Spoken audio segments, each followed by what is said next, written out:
Welcome to Mathematics with Antimatter, and in today's lesson, we will be talking about basic calculus, or at least according to this book. Now, before I actually jump into the lesson, I want to say a few things. Firstly, I want to say thank you for actually watching my video, whether it be a few seconds or a few minutes, or even if you're crazy enough to actually watch the entire hour. I highly appreciate it because honestly, that took a while, and I didn't expect anyone to really watch it. Maybe a few, but I did not expect that much of you to actually watch it. And secondly, I will be changing the way I do things here on Instagram and on YouTube. I will get more into that at the end of the video. And thirdly, I will try to put more effort into editing since I'm already done with my performance tasks, though I still need to review for the upcoming exams tomorrow. But aside from that, let's jump straight in to our first topic.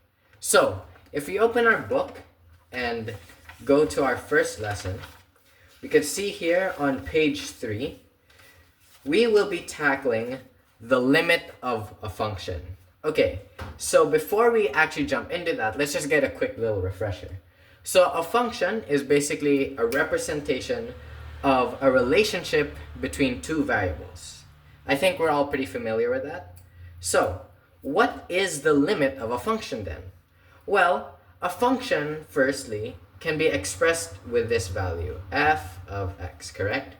So, f of x, when it refers to a limit, is written like so. F of x approaches L, which can stand for limit, as x approaches a. Okay, so what this means basically is that as the function approaches a specific value, which is represented by L, as x also approaches a specific value. So that's a little hard to understand with these letters. I will give an example with an actual equation.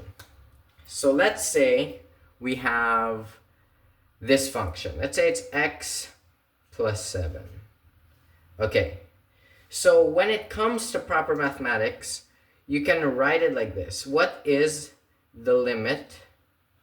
This is just short for limit, don't be scared. Of x plus 7 as x approaches 2. Okay, so my earlier drawing was this. F of x approaches L, which is a specific value, as x approaches a. Okay, so our a here, as x approaches a, is already over here. These mean the exact same thing. And this we're about to just solve. So we basically just have to evaluate the value of x into this equation. So our value of x here, as it says here, approaches 2. What we can do is just simply evaluate it with the given number 2. So it will then equal to 2 plus 7, which simply equals to 9.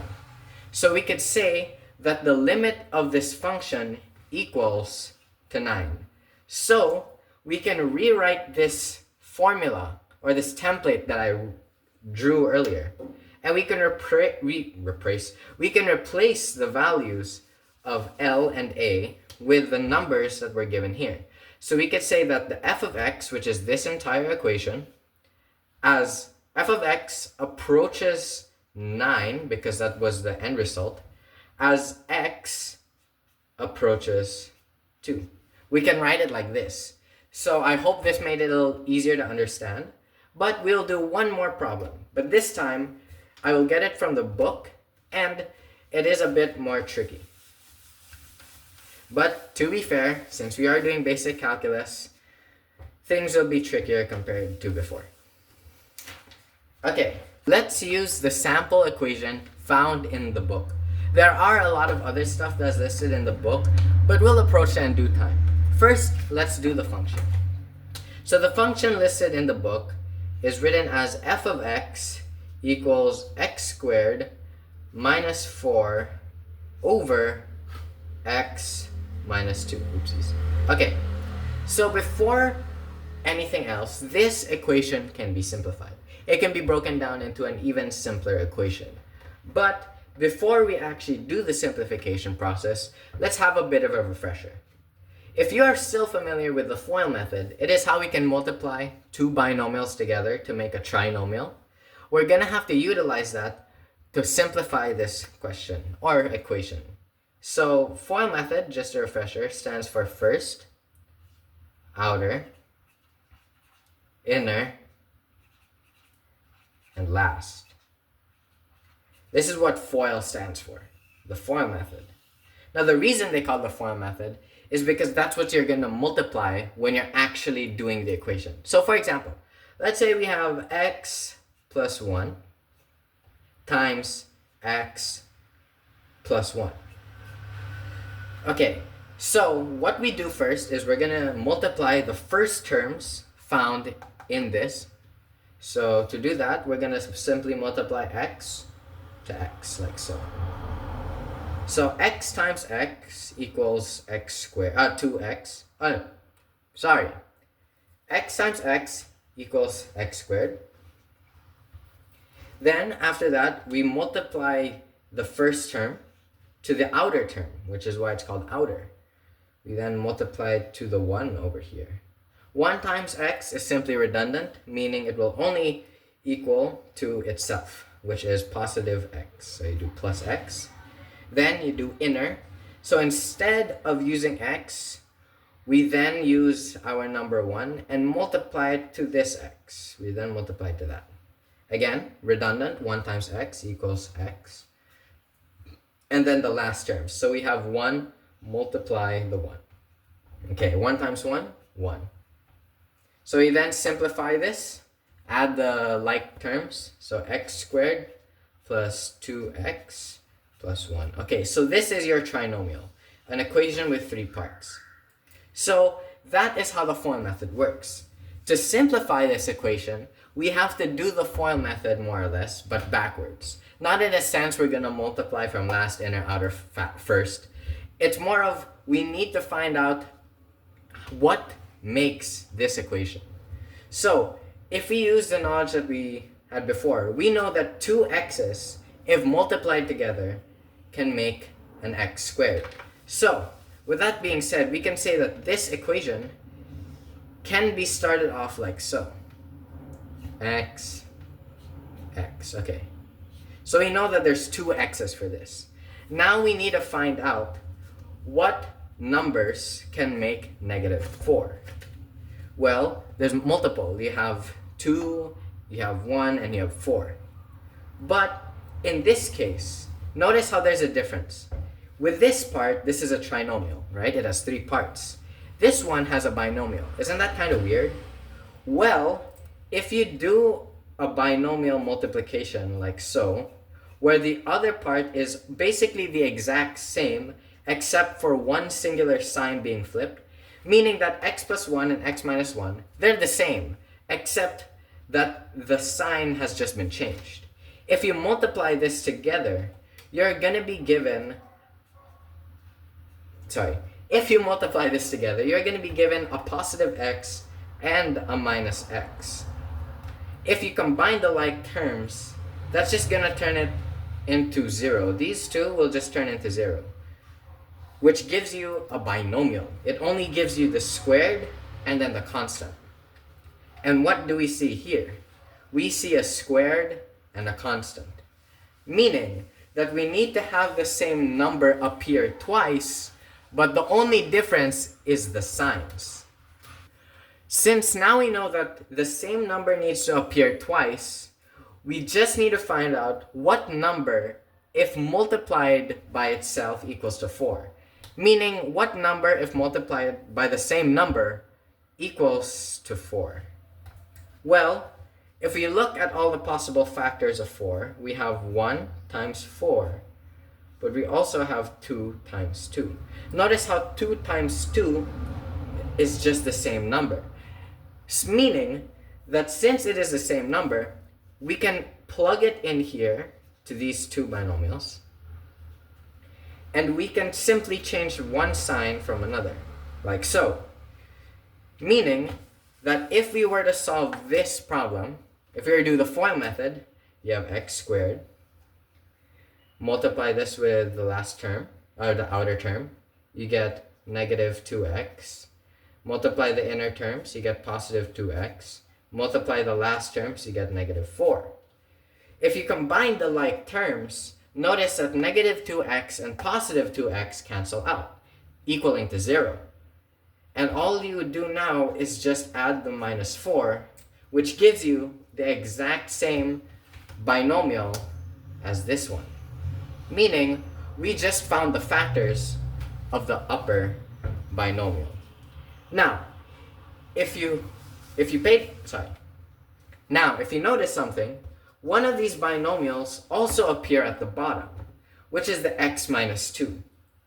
But before we go as to what that means, let's rewrite this first.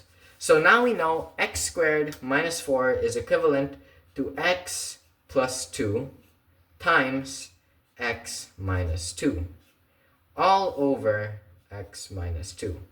And since we have a common number or a common binomial at the top and at the bottom, we can cancel these things out as a whole, completely cancel it out, removing it from the equation, resulting to x plus 2 being the only survivor, the only remnant, the only thing that's left, x plus 2. And this is basically the simplified form of the equation. So, if we were to rewrite this, I don't know why I erased it, but if we rewrite f of x equals x squared minus 4 over x minus 2, it can be simplified into simply being x plus 2. That is the simplest term. Okay, now that we had a refresher of FOIL method and how to use it, as well as learning how to factor binomials, we can actually get started with the limit. Okay, so we can actually start graphing this. Okay, so give me a few moments, I will just be graphing a Cartesian plane.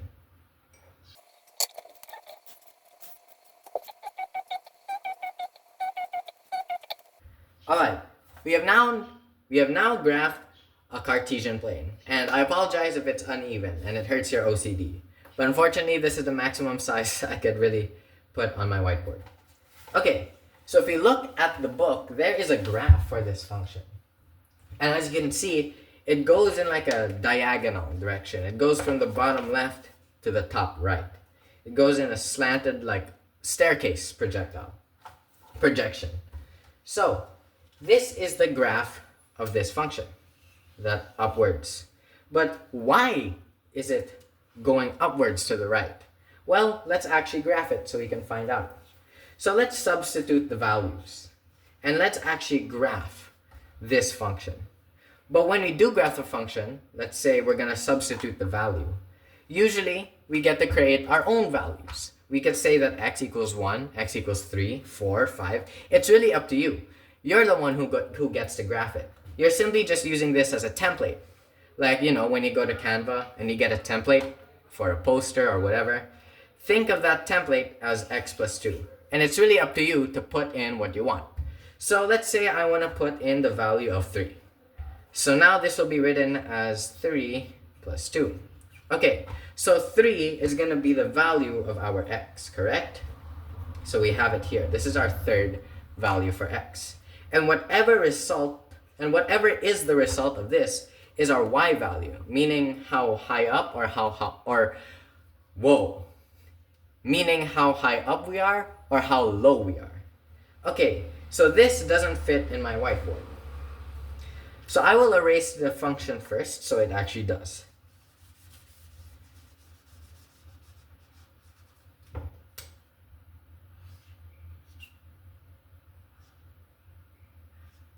Okay, now it can fit my whiteboard. So, to put this is simply our x value, and this is our y value. So whatever is the result of our equation, that's our y, and whatever we substitute as our x value is our x. So our x is equal to 3, and our y value is equal to 5. You simply just pinpoint, first go to the x, which is left and right, get your third point, and then your y value, which is up and down, 5. You can count upwards. 1, 2, 3, 4, 5. Meaning this is your y value, your point for this. This is your coordinates. Your coordinates are 3 and 5. That's the coordinates of this point right here. This point is 3 comma 5. Okay, that's 1 point down. Let's do 2. Let's do 2 plus 2. 2 plus 2, okay. I don't think I need to really draw this down. I'm pretty sure you can do it on your own. So 2 plus 2 equals 4. And our x value is 2, and our y value is 4. So you have it here. Next, let's do 1. 1 plus 2. Our x value is 1, and our y value is 3. 0 is x value is 0, 2, like so. Let's do negative 1. Negative 1 plus 2, then like so. Let's do negative 2, like so. And I think it does just show that it constantly goes down like so. Just like how it is shown in the book, it is simply just a straight diagonal pattern. Sorry if it's uneven, but it's simply just a straight diagonal pattern, just like in the book. And that's how you graph a function. Very easy. But if you have a keen eye, you will notice something. You'll notice that in the book, there is one point that has a hollow circle. If you look at all the points I made, they're all like a fully colored circle. But the one in the book is an empty circle. It's hollow, it's not colored in the inside. That's because of something called discontinuity. But before I get into what that means, I will tell you about continuity and the table that you use for this graph. Okay, I'm going to shrink this graph down a bit. I'm going to get rid of its bottom y value, just like until this point. So it literally only has a value of 1y over here at the bottom. Then like so. Okay. So we can actually make a table for this graph. Not just a Cartesian plane for the function. We can also make a table for it. Okay. So you can already see the table on the book. And I will just draw it down here. So again, give me some time for me to draw it here.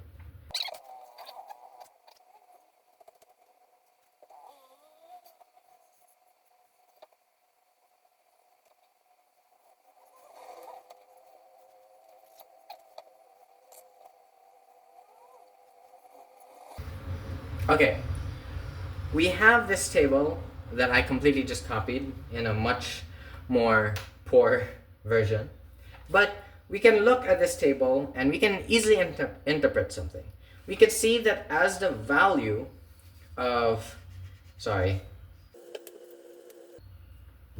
okay, we can see from this table that as the value of our x approaches 2, as we can see, notice how as x approaches 2, the value of our f of x also approaches 4. Look here from the left. Let's say that our x value starts at 0. If you do this same equation, it equals to 2. If you put in 1, it turns into 3. If you put in 1.9, it reaches 3.9. But if you put 2, it becomes undefined. That rhymed. But why?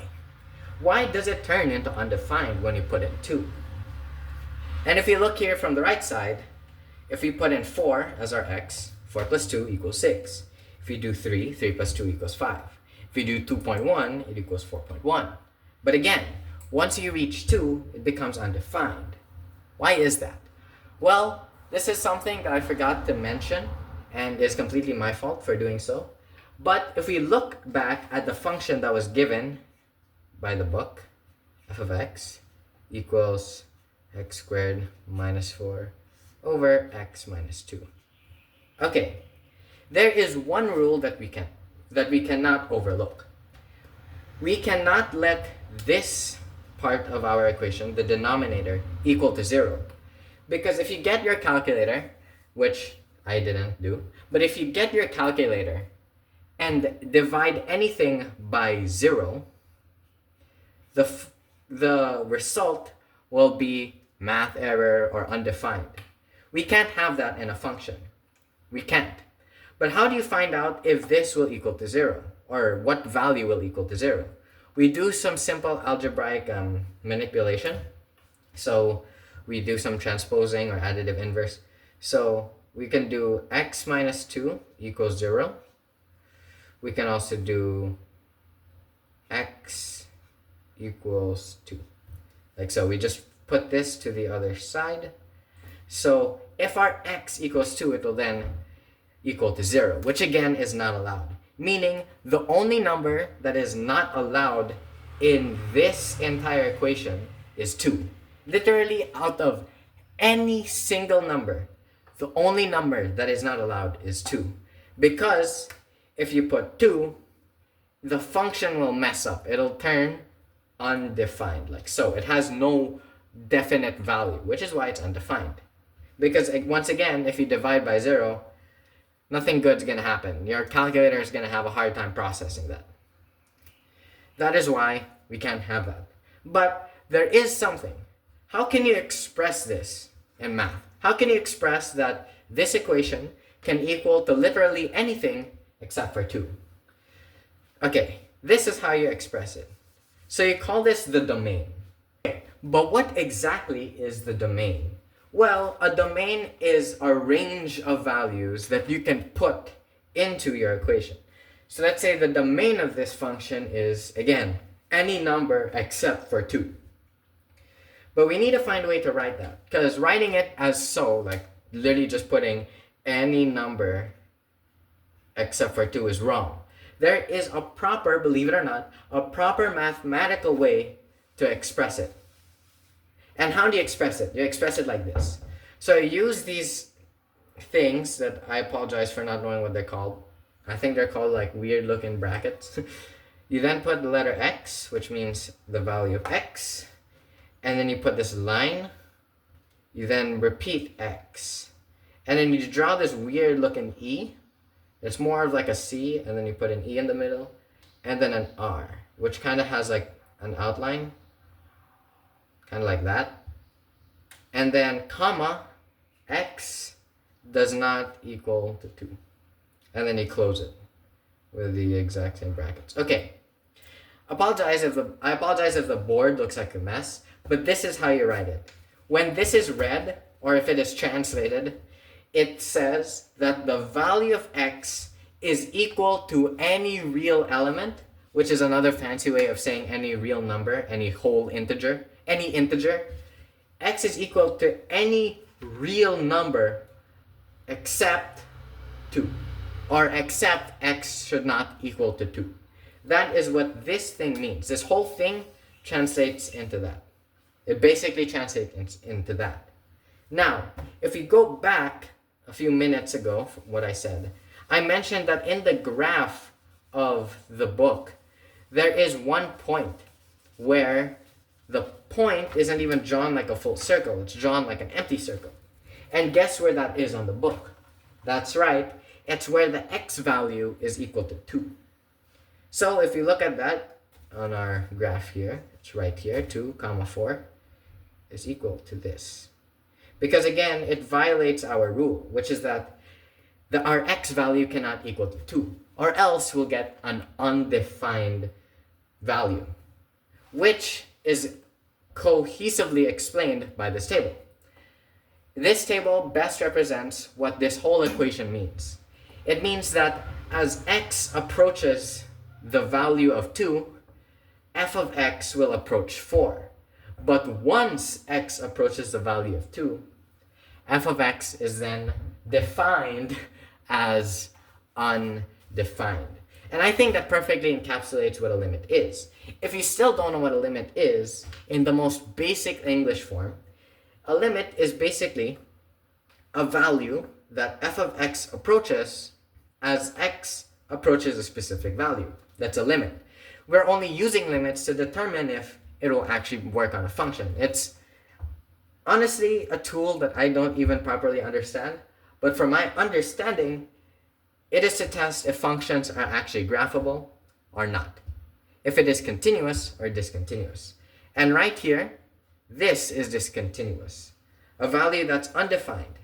With this empty shade circle, you call it discontinuous. But more on that later. We just learned how to graph a function and a table, and as well as to simplify it.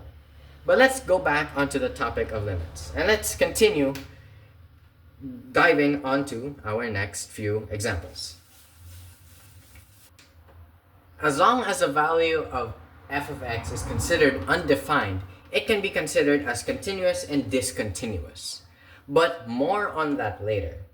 For the topic at hand, which I should specify and apologize again for not using the right terms, for the topic at hand right now, which is limits, we call it does not exist. If it's undefined, we say that it does not exist. If there is no undefined and it gives us a number, any number, it is considered as existing. It exists. But there are a few exceptions. There are some rules that determine if a limit exists or not. So recall the template that we used earlier. F of x approaches L as a, or rather x approaches a. Okay, so there are three laws. There are three laws that will determine the existence of a limit. So the first law means that if f of x becomes infinitely large, meaning that this number cannot be countable. Like it's so big you can't even think of it. You can't think of a number to represent it. Whether it is positive or negative, in that case, it won't exist. There are three laws that determine if a limit exists or not. The first law states that if f of x becomes infinitely large in magnitude, positive or negative, as x approaches the number a from either side, we write the limit of f of x as x approaches a equals infinite. The limit does not exist. Okay, basically, in a very fancy way, this book is trying to say that as f of x approaches L, what this book is basically trying to say is that as f of x approaches L, it becomes infinitely large, meaning it becomes so huge we can't even think of a number to represent it. It becomes large as our x approaches the value of a. And if it does become infinitely large, whether it is positive or negative, you can say that this function does not exist. And on the other hand, or on the same hand rather, for the second law, if it becomes infinitely large, infinitely positive from one side, and infinitely large in the other side, then the limit does not exist. What does it mean from one side to the other side? Remember when we had a graph, or rather a table, we drew this, and then we had the specific value of 2, and then we had undefined. And then we had the other side with other arrows. These are the sides that it's referring to. So if f of x, which in this case was this side, and our x was here, it's meaning that if f of x becomes large in magnitude, meaning that as it approached, let's say this point, and it becomes infinitely large, and it also became infinitely large negatively, it had an infinitely negative value around this point, you can say that this function does not exist. Because honestly, anything to deal with infinities basically doesn't exist. Because it's incredibly hard and basically impossible to visualize.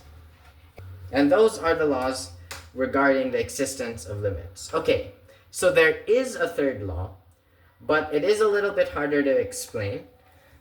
It basically means that if you have a limit that approaches a specific number from the right, or from the left rather, so it's increasing order. So let's say this is 1, 2, 3, and let's say the middle number is 4, and then approaches from the right, it's in decreasing order. So it's in 5, 6, and 7, like so.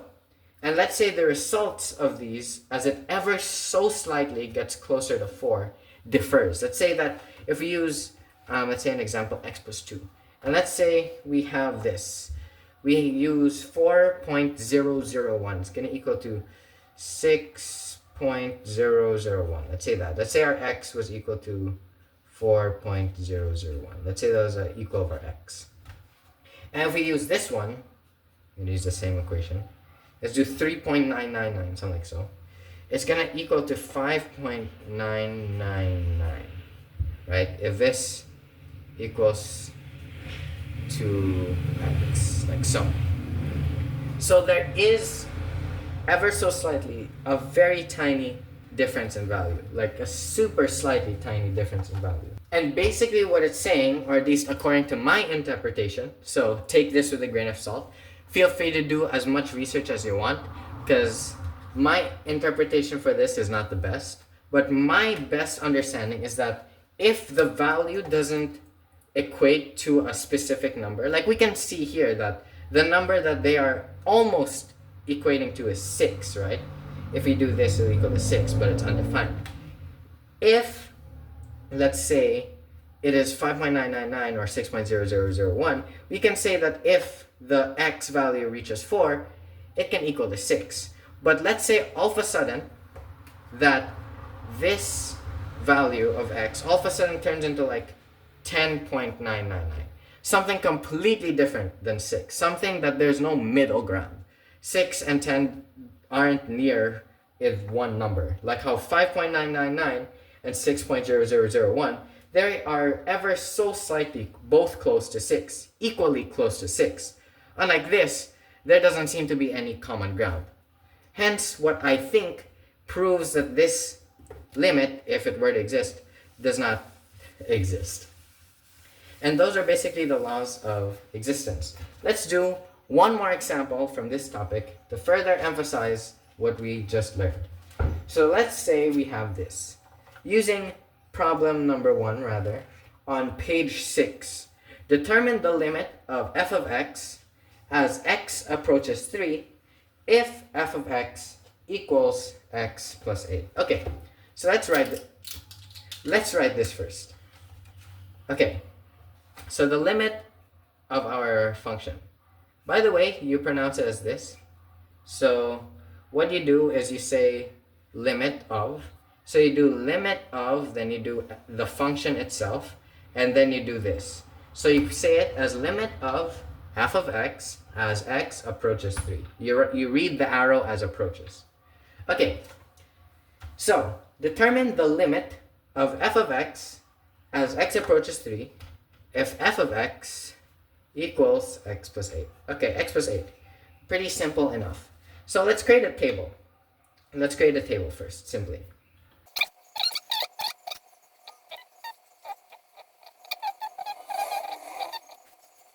Okay, and this is how you make a proper table of this limit, of this whole limit. This is how you make a proper table.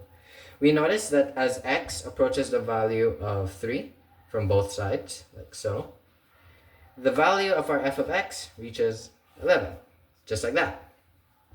It's that simple.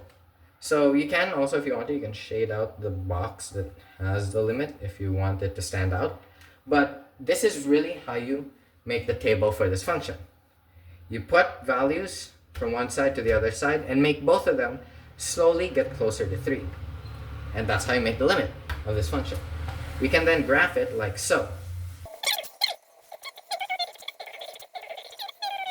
Okay, so now we can plug in the values, actually. I erased the table already, but there is a table on the book. So if you have the book, you wouldn't really get too confused. So again, 2, I do not have the space to put it in, but let's say that this is 10, right? Let's say that 3 reaches like 11, somewhere there. I apologize for the table not being able to fit it in. But if you look at 8, which is like, let's say it's here, so like so. Yeah, so that you just graph it with the value that you put in. Let's say we put in -2. So it'll then be plus 8 equals 6. So again, this is our x and this is our y. So you find -2 first over here, then you count to 6. 1, 2, 3, 4, 5, 6, like so. And well, yeah, if you connect it, it draws like a weird diagonal line, just like that. That's how you graph the function. Pretty simple enough, right? And basically, that is the first topic of our limits. Yes, you heard me right. That is only the first topic. So we still have a few more topics to go. Well, rather, we still have the rest of the topics to go. But let's get started with the next one. The next topic, algebraic techniques in finding limits, or basically limit laws. Okay, So in this chapter, it's going to give us laws, or rather rules that we can follow when it comes to using algebra in limits. It sounds complicated, but trust me, it is much easier once we have some examples. Okay, so let's take a look at our first law. But before that, let's have a template. Let's get ourselves a template. Okay, so we have limit of f of x as x approaches a. And then we also have limit of g of x as x approaches a equals b equals a. Okay, just to break this down, f of x and g of x are just other functions. They're both functions, but they just have a different name. Basically meaning they have a different value. They have a different equation. So they're separated so it won't get confused as g of x and f of x. Okay? Okay. So let's start with the first law. If k is a constant and the limit of k as x approaches a is equal to k, and limit of k times limit of k hold on, I am having a hard time reading this.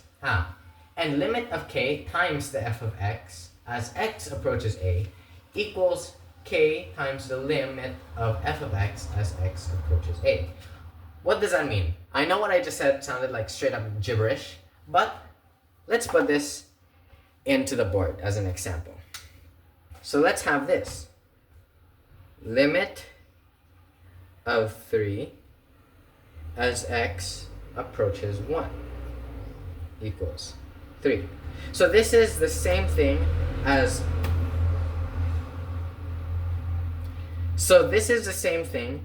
limit of 3 equals it is the same thing as limit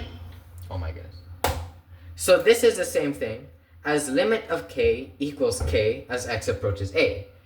Again, k is a constant, meaning it's just a number without any variable. There's no x, there's no y, it is just a number. Meaning that this k, or our constant, is equal to the exact same thing. See, no matter what value of x we plug into, it's still gonna remain with the same value. Because, after all, there's no x in this equation. There's no x, correct? The only thing in this equation is a 3. So, since there's no x, we don't have to change it. It becomes, or it doesn't turn into anything else. It just stays the same, which is why it equals to 3. Alright, that's the first limit law. Or, we can also, alright. Now for the next example of this law, we have limit of 3 times 4x plus 5 as x approaches 1 is equal to 3 times the limit of 4x plus 5 as x approaches 1,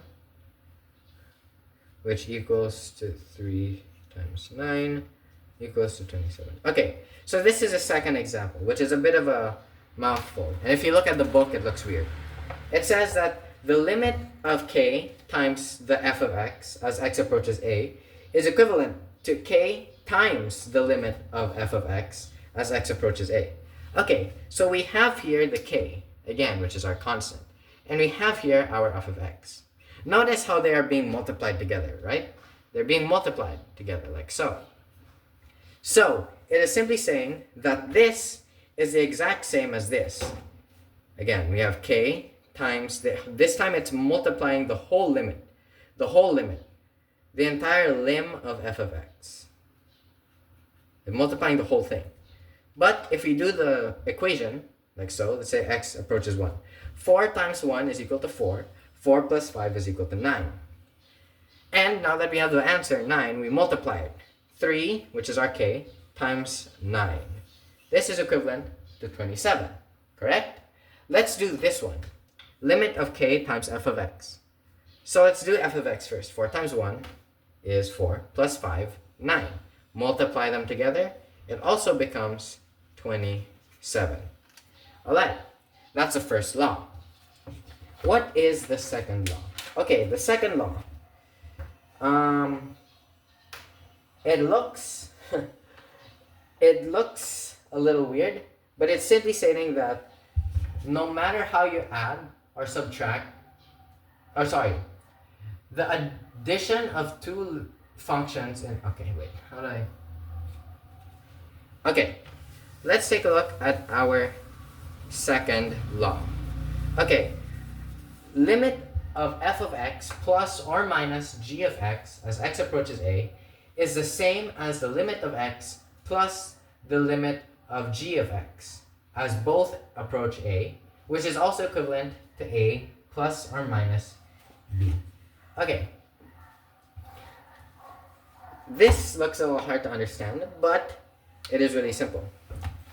It is simply saying that you can have a function like so, plus or minus, meaning this could be an addition equation or a subtractive equation, g of x. It is also, the limit of this, the limit of f of x plus g of x as x approaches a is the same thing as limit of f of x plus limit of g of x. It's the same thing as x approaches a. X approaches a. And on the same hand, f of x, let's say, equals to a. The limit of f of x as x approaches a is equal to a. It's equal to a. And the limit of g of x as x approaches a is equal to b. If you were to add the results together, you're still going to get the same answer. This is equivalent to this, which is also equivalent to this. That's basically what this is saying. It's saying that all three of these formats are the exact same. To put it to the test, let's put it to the test. Let's find out what the answer is. Let's say we have the limit of x squared plus 7 plus the x plus 2 as x approaches 1. This is the same as putting limit of x squared plus 7 as x approaches 1 plus, let's do plus here, the limit of x plus 2 as x approaches 1. Again, if we do the math for this side, let's do 1 squared equals to 1 plus 7 is 8 equals to 8. 1 plus 2 is equal to 3. If we add that together, it equals to 11. Let's do it for this side. 1 squared is 1 plus 7, 8, plus 1, 9, plus 2. This is also equal, this is also equal to 11. Notice how both of them have the exact same answer. Meaning that all of these templates have the same answer, no matter how it's formatted. That is the second law. Our third law states this. Our third law states that if p of x is a polynomial function, then the limit p of x as x approaches a equals p of a. Okay, so it's basically saying that any polynomial function will result to the value, any polynomial function, which is p of x, will equal to p of a, because as x approaches the value of a, the function will also get the value of a. So it's basically saying this, that the limit p of x as x approaches a is always going to equal to p of a. It's always going to. Almost always, if not actually always. So it's the same thing as it's the same thing as evaluating a function. It's always going to result to a whole number. But it's special with a polynomial. Because a polynomial function is special. It is a function that only has positive exponents. meaning that you're never going to come across, let's say, x raised to negative 2. You're never going to come across that. A polynomial function is just a straight equation, like so, and you're only going to get positive exponents. No negative, none of that. That's what the third law is. Very simple. Fourth law, instead of addition, it's multiplication. So rather than our limit of x approaches a, let's say limit of f of x times g of x is equivalent to this. It's equivalent to the limit of f of x as x approaches a times the limit of g of x as x also approaches a. Now whatever the results of this are, it's going to equal to, let's say, a, and this is going to equal to b. It is also the same as a times b. Again, all three of these are going to yield the same answer. I will skip giving examples because the examples are in the book and it is a little time consuming, but I think you can imagine it yourself. You can just rewrite it in those forms so it's easier to solve. Whoa, I don't know if you guys saw that, but that was pretty cool. Again, so limit, for our fifth law, we are now going to tackle division. It is stating that limit f of x over g of x is equal to x power of a, or as it approaches a. But it can also be equal to this. Limit of f of x as x approaches a over limit of g of x as x approaches a.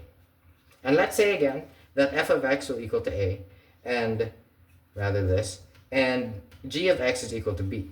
It is also the same thing as this, a over b. So we could have an example, which I will do. Let's do one example for this. It's a bit long, but we can get through it. So the example is this. Limit of x squared plus x plus 3 over x plus 1 as x approaches 1 is also equal to the limit of x squared plus x plus 3 as x approaches 1 over the limit of x plus 1 as x approaches 1, which is equal to, if we substitute it, 1 squared plus 1 plus 3 over 1 plus 1, which turns into basically 5 over 2. If you do the math for all of these, it is going to yield the exact same answer, 5 over 2. Sorry for the background noise. I'm recording this in a place that is near the windows, so you may hear background noise here and there.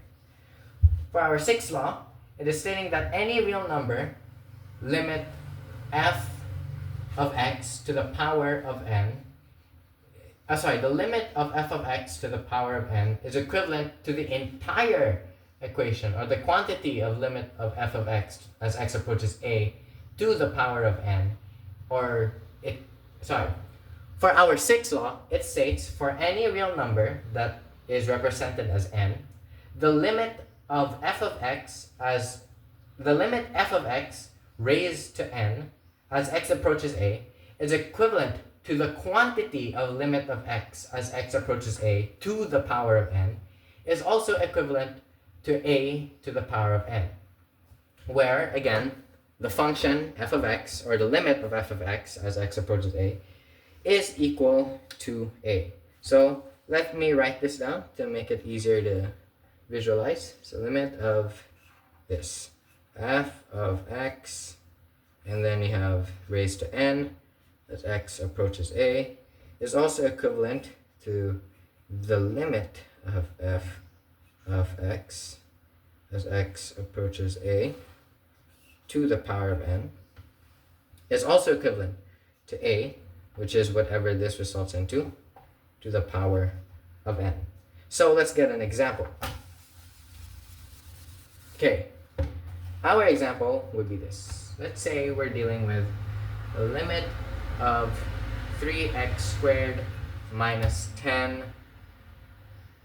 to the power of 5 as x approaches negative 2. Just for a reminder, I'm getting all these examples on the book. Just all of it from the book. Is equal to the limit of 3x squared minus 10 to the power of 5 as x approaches negative 2, which is equal to 2 to the power of 5, which is equal to 32. Let's do the math for this one. Let's substitute. Or rather, let's do this first. 3x squared to the power of 5. I don't know what that is. I think it's gonna be a crazy number for this to equal to 32. Same thing with this one. Let's do this first. I think this one's the easiest one. So we're gonna do the limit of 3x squared. Let's say x is equal to negative 2. So negative 2 squared is 4. 3 times 4 is 12. 12 minus 10 is 2. You then get 2 and then 5, which 2 is the result of this thing. So you then you raise it to the power of 5, and then you get this answer, 32. Just like that.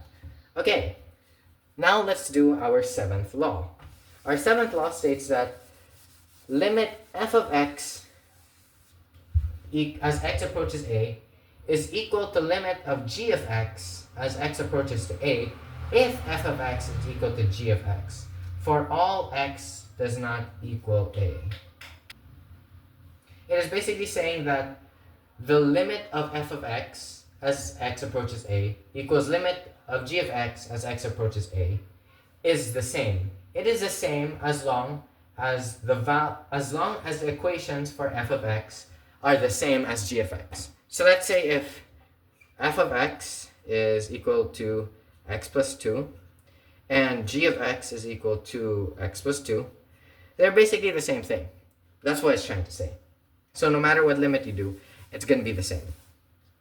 And then for our eighth and final law, we have the limit or the composition of limit of f of g of x as x approaches a is equivalent to f of the limit of g of x as x approaches a, which is equivalent to f of b, where the limit of g of x as x approaches a equals b. So let me write this down. So let's say we have limit of f of g of x approaches a is equal to the f of the limit of the g of x as x approaches a, which is equivalent to f of b, which is the result of this. Again, b is the result of g of x, or rather this whole thing. So there is no example for this, but this is basically what the rule says, that the composition of these functions are the same, no matter what. Okay, and that is basically all the 8 laws and techniques in finding the limits. Since I gave an example for basically all of them, I don't think we need to dwell on this that much. So we can go ahead and jump straight into the next topic. Or rather, let's do one example. Let's do one where we have to use algebra to simplify the equation. We're not even going to try to graph it. I simply just want to see if you guys can simplify this on your own. So it has something to do with the conjugate axis, I believe, or something. Yeah, conjugate of the numerator. Okay, so let's say we have this equation. I'm not even going to draw the limit. I just want you guys to try and simplify this on your own. X minus 4. Okay, so I will leave this here for a few seconds. It gives you ample time to pause the video if you really want to solve this on your own. And I will give you the answer in 3, 2, 1. Okay, so firstly, the answer is already here on the book. Right here. But we can also just, or rather, I can also just draw it for you. So we're going to get the conjugate, which is basically this exact equation, but we change the minus into positive. It's the same thing. If this was positive, we turn it into minus. So since this was originally a minus, so we do this, minus, like so. We then multiply both sides. Oopsie, it's too long. We then multiply both sides by the square root of x and then plus 2 over the same thing, x plus 2. Okay, so the rule is that when you multiply these together, this is how it's going to look like. Let's say we're going to do it like this. X minus 2 times the square root of x plus 2. All you're going to do is multiply them straight up. We're not going to go to the left and to the right. We just multiply it straight up. The square root of x times itself is going to be x. You're going to cancel out the square root. And then this, you just multiply it. Negative 2 times positive 2 is equal to negative 4. Okay, so now you have x minus 4. Meaning that this is equivalent to x minus 4. And since you can't really straightly multiply this, you're going to have to write it like this. X minus 4 times the square root of x plus 2. Okay, now that we have this, notice how there's something in common. The numerator and the denominator both have x minus 4. So we can cancel this out. So does this just leave us with the square root of x plus 2? Well, in a sense, yes. However, when the numerator gets canceled out, it will always have a value of 1. So the proper template we have now, or the most simplified variant of this equation, is 1 over the square root of x plus 2. That's the most simplified variant of the equation square root of x minus 2 over x minus 4. So this is something that I think should be stated. If the equation, let's say you're given a limit of a function, before you evaluate, before you substitute the value of x, you must always, and I mean always, simplify it first before you actually do it. The only reason you keep this is to find out what x should not equal to. And as you remember, we have the open brackets thing. We have x, e, r, comma, does not equal to 4. Once you have this, you can more or less simplify it into this equation. And then you can then use the limits. Let's say the limit of this was x approaches, in the book it says 4. So we then do the same thing with this one, which is 1 over the square root of 4 plus 2, which is equivalent to 1 over 2 plus 2, meaning that the answer is equivalent to 1 over 4. Okay, and that's basically the first chapter covered, I believe. There is a third lesson here that is mentioned or is included in the book. It's using trigonometric functions. But since I am making this video mainly as a reviewer for the upcoming exam we have, I will not include that since it wasn't really discussed in our lessons. So we're going to jump straight into chapter 2, marking our official halfway point of the chapter. Alright, in chapter 2, or lesson 2.1, we are now going to tackle the continuity of a function at a number. So remember how earlier I talked about continuity? Well, it is more or less the same premise as does not exist and does exist. But the only difference is that this refers to the graph. Continuity, usually when it comes to graphing, means you can graph the whole function without ever bringing your pen off the board.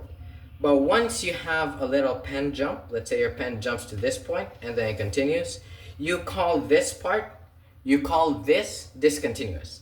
Because, it's not one continuous line. Meaning that the whole function is considered discontinuous. That's basically the bare bones description of what it means. What it means for a function to be continuous or discontinuous. It really means that if you can graph the function without letting go of your pen, or without the pen letting go of the whiteboard, it is considered continuous. Very much so. Okay. So there are two kinds of discontinuity.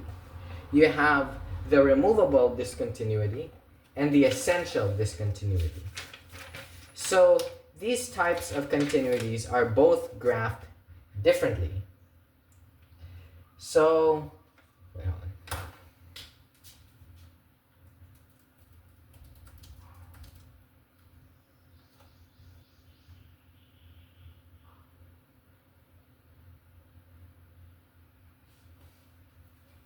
Okay, so there are two types of discontinuity.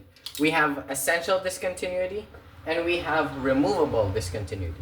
So removable discontinuities are more or less the graphs that have this empty circle or an empty shade, just like the one we saw earlier. This is considered as removable discontinuity. Essential discontinuity is when your graph has shattered lines like so. This emphasizes that your function has essential. So this is essential, and the empty shade is removable. It's just a quick thing I remind myself. Empty shade removable, broken line essential.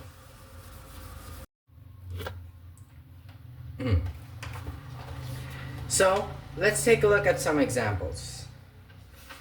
So for example, this graph, let's say, has 2 points, and then has an empty shade, like so, and it continues going upwards. This can be considered as removable discontinuity. Or something like this. Let's say we have this, and we have an empty shade, and then it continues. This is also removable discontinuity, as long as there's an empty shade. However, if you encounter a function that has, let's say, a line going like so, but there is a broken line in the middle, and then we have the other part going like this, this is essential discontinuity, because there is, once again, a broken line. Okay, that's basically one of the first topics here in the chapter. So there are some examples that we can do. Let's get a function, let's solve it, and let's determine if it is continuous or discontinuous. So let's put all our skills to the test. Everything that we learned from the algebraic techniques that I taught you, or rather refreshed you of, and let's find out if this function is continuous. Let's use this for example. X squared minus 1 rather than plus 1. X squared minus 1 over x plus 1. Let's find out if this is continuous or discontinuous. Okay, so first of all, as we remember, this function has a domain.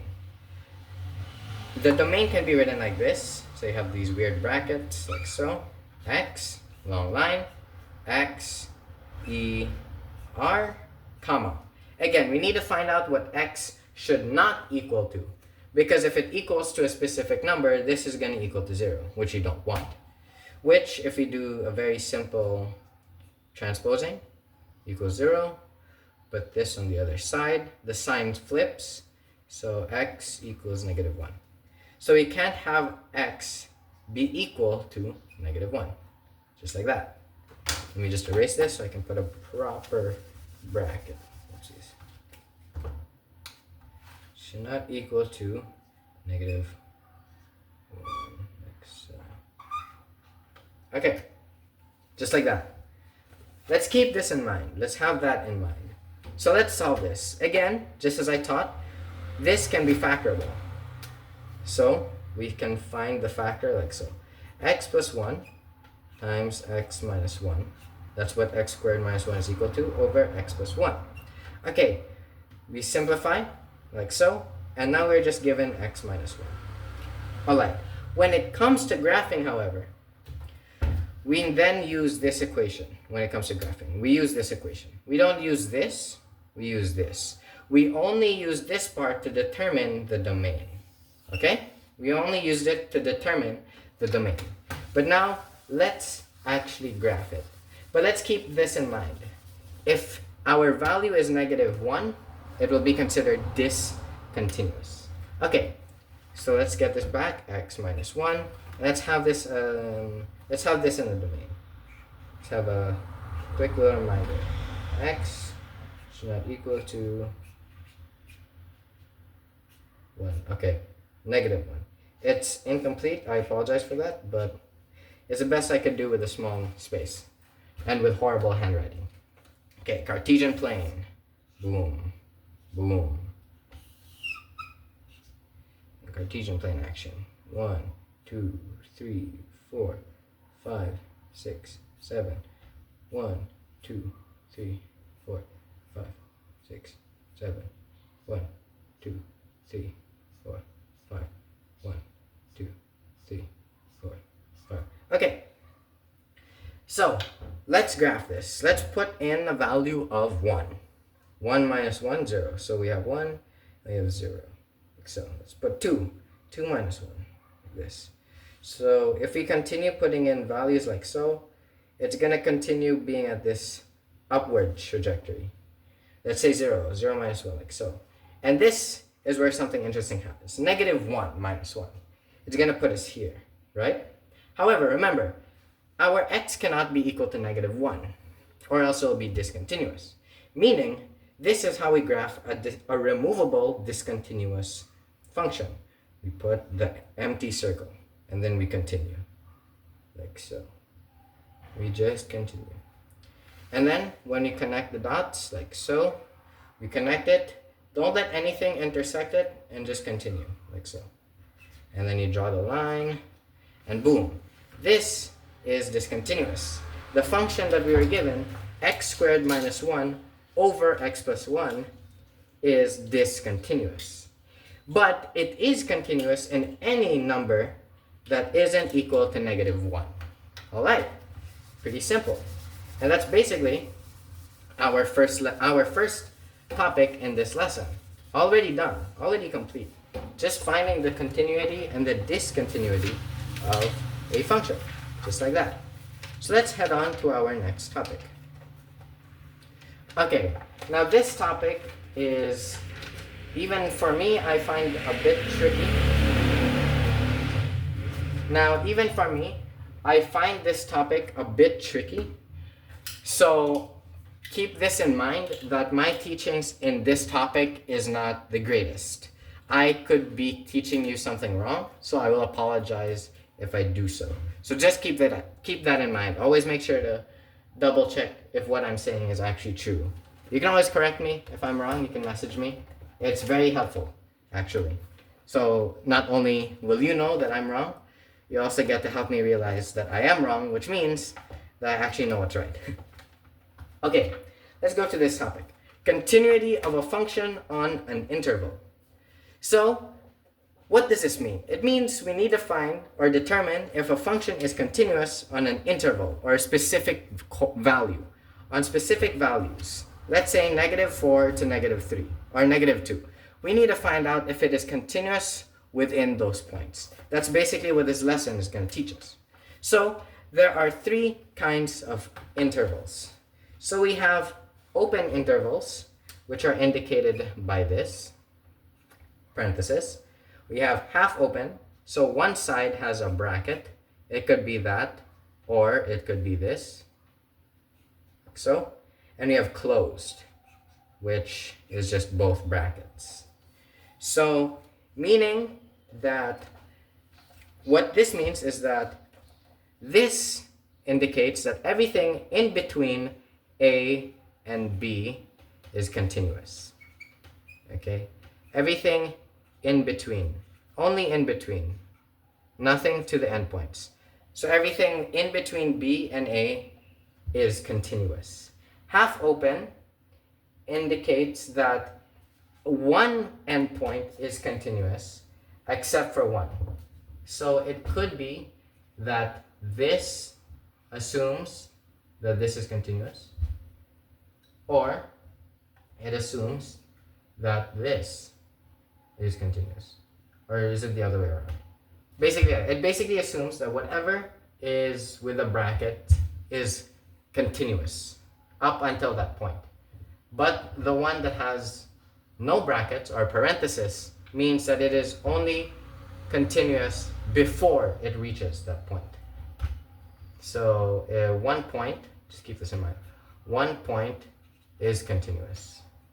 Is continuous. Only 1 point. And this one, I should rather say, is only in between.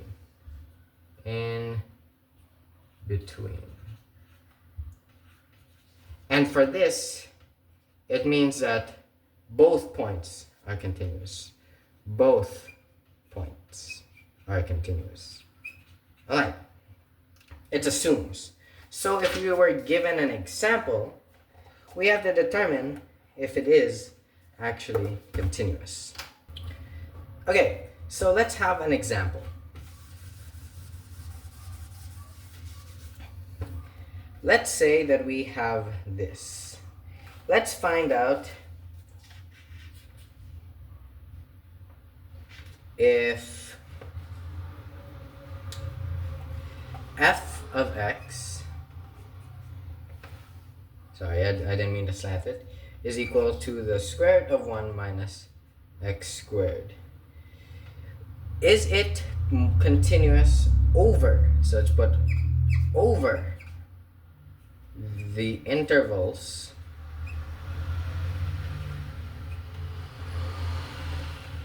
-1, 1. Okay, so what this means is we're trying to find out if the endpoints are continuous. It emphasizes here, or implies, that anything in between these is already continuous. It's asking us to find out if these intervals are continuous from both endpoints. So the way to find that out is to solve the equation, of course. So considering that this is polynomial, if we look back at our previous laws, it states that polynomial functions are more or less always continuous. So keep that in mind. Polynomial functions are always continuous. It's only rational equations that are not continuous. Rational equations you'll actually have to solve. But in this case, let's say, apologies, let's say we substitute it like so. This ends up just being 1 minus 1. I don't know why I put a plus. It's just equivalent to 1 minus 1, which is equivalent to 0. Same thing if we do 1 minus 1, like so, squared. So it ends up becoming 1 minus 1, which ends up becoming 0 as well. So considering that there is no undefined value, we could say that this parenthesis, -1 and then 1, are actually continuous at both endpoints. So it has been promoted to brackets, basically. It's been promoted. So congratulations, -1 and comma 1. It is indeed continuous on both intervals. Okay, let's do one final example. Let's see if f of x that equals to 2 over x plus 5. I am getting this from page 65 of the book. It's example number 3. And we have to show that this is continuous on the interval -10, comma, -5. Okay, so we're trying to prove that with -10, it is continuous, but with -5, it is not. But let's look at the domain first. If we notice the domain x plus 5, it should not ever equal to 0. We notice here that x plus 5 should not equal to -5. So we simply write it like this: x, again x, e, r, comma, x should not equal to -5, just like that. And then you close it with the brackets that I cannot write.